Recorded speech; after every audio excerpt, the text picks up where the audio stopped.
I am utilizing the Bid Integrations plugin to establish a connection between these two platforms. Let's go to Bid Integration Dashboard. Create Integration.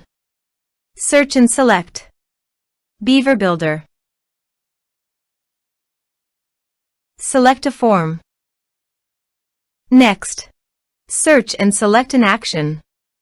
WishList. Give here the member URL and password. Go to WishList API. Copy the API URL and API key and paste it here.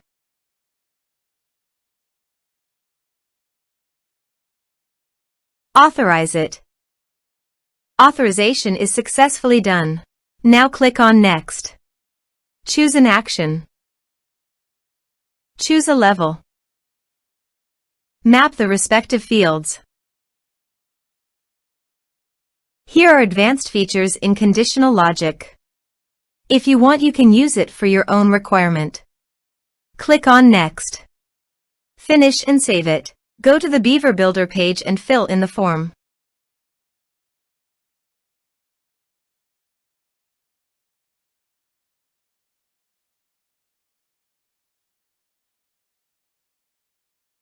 Submit it.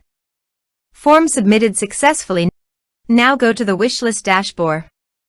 Members. And you can see the data came successfully in the WishList. Thanks for watching.